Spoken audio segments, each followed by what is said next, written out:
सम्राट अशोक का जन्म 304 ईसा पूर्व पाटलिपुत्र नामक स्थान में हुआ था। अशोक प्राचीन भारत के मौर्य सम्राट बिंदुसार का पुत्र था। सम्राट अशोक बिंदुसार के पुत्र और मौर्य वंश के तीसरे सबसे शक्तिशाली राजा थे। सम्राट अशोक का पूरा नाम देवानंद प्रिय अशोक मौर्य था। बाल्य उम्र में ही अशोक के मन में राज विस्तार की नीति थी, जिसके फलस्वरूप समस्त भारत और अन्य देश में भी अपने राज्य का विस्तार किया था। सम्राट अशोक की शिक्षा।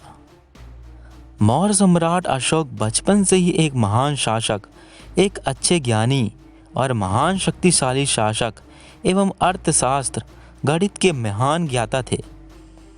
सम्राट अशोक ने शिक्षा के प्रचार प्रसार के लिए स्कूल और कॉलेज बनवाए थे। सम्राट अशोक ने 5 विवाह किए थे।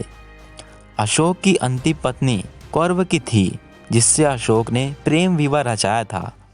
इसके अलावा अशोक ने विदिशा महादेवी साख्या कुमारी से शादी की थी।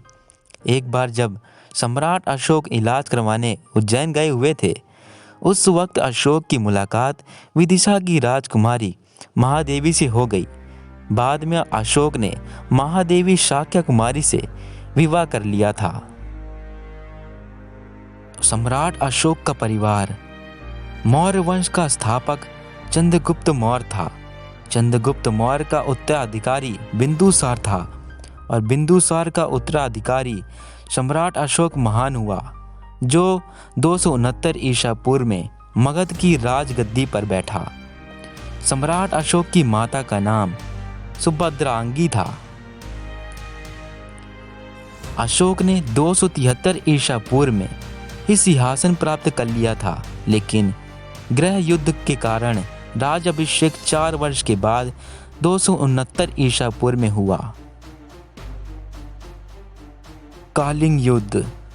सम्राट अशोक ने राज अभिषेक के 8 वर्ष बाद अपने पिता की दिग्विजय की नीति को जारी रखा। उस समय कलिंग का राज मगध साम्राज्य की संप्रभुता को चुनौती दे रहा था।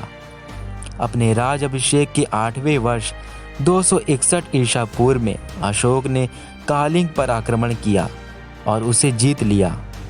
सम्राट अशोक के 13वें शिलालेख के मुताबिक बताया गया है कि कलिंग युद्ध में दोनों तरफ से करीब 1 लाख लोगों की मौत हुई थी और बहुत सारे लोग इसमें घायल भी हुए थे। सम्राट अशोक का साम्राज्य। सम्राट अशोक का महान का साम्राज्य अखंड भारत में फैला हुआ था। अशोक महान के मन में बचपन से ही साम्राज्य विस्तार की नीति थी, जिसके चलते राज अभिषेक के बाद अखंड भारत के सभी महाद्वीपों, हिंदू कुश से गोदावरी नदी व बांग्लादेश, ईरान और पश्चिम में अफगानिस्तान, वर्तमान के भारत, पाकिस्तान, अफगानिस्तान, नेपाल, बांग्लादेश, भूटान, म्यांमार और इराक तक अपने राज्य का विस्तार किया और मौर्य वंश की नींव रखी थी। सम्राट अशोक पहले ब्राह्मण धर्म का अनुयायी था, शैव धर्म का उपासक था। कलिंग युद्ध में हुए भीषण संहार को देखकर सम्राट अशोक का हृदय परिवर्तन हुआ और उसने बौद्ध धर्म अपना लिया। बौद्ध धर्म को अपनाने के बाद सम्राट अशोक ने अपने राज्य में लोगों को जीव और मानव के प्रति दया भाव रखने का संदेश दिया। मौर्य सम्राट अशोक ने अपने पुत्र महेंद्र और अपनी पुत्री संघमित्रा को बौद्ध धर्म के प्रचार प्रसार के लिए श्रीलंका भेजा। सम्राट अशोक की मृत्यु 332 ईसा पूर्व हुई थी। सम्राट अशोक ने लगभग 36 साल तक शासन किया। ऐसा बताया जाता है कि सम्राट अशोक ने अपना अंतिम समय 332 ईसा पूर्व पाटलिपुत्र पटना में बिताया था।